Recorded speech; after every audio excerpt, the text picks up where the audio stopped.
You go from senior vice president of a major firm to inmate number such and such.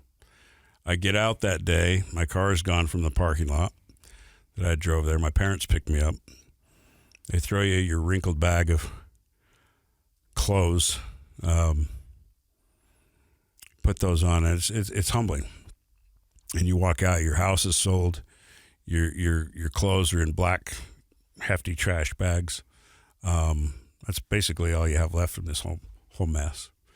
So again, it was just a series of, now what do you do? Mm-hmm.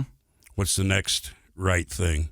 And again, that ego and that power trip, it took a while to let that subside because I want to go back to court. I want to continue to fight. But that 30 days to where I really had to connect with a higher power on a level that I've never connected before, started that process. It was one of the most pivotal moments because January 1st, 2010, I quit the drinking. I've been sober since that point, January 1st, 2010. Was there a traumatic experience that led up to January 10th, 2010? Did you, or was it something that you've been working towards for the past little while? Yeah, it wasn't like your experience, but I think jail started it because you get to know, you start talking to guys in there, and you realize that, I could end up being a lifer just like a lot of them were, and how easy it is. So it was the night before, and I was at a party, and I went home, and I thought, I'm not hanging around good people. I'm not putting myself in great places. I'm not doing good things.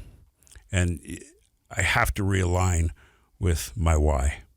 My why is my children, my family, my faith, my belief, my friends, giving back.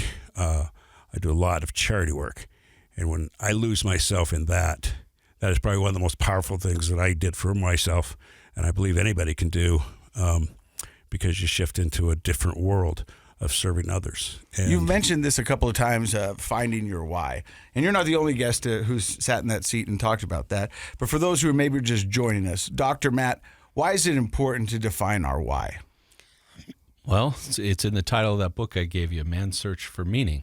What's the why is a common phrase used to define what is your meaning in life.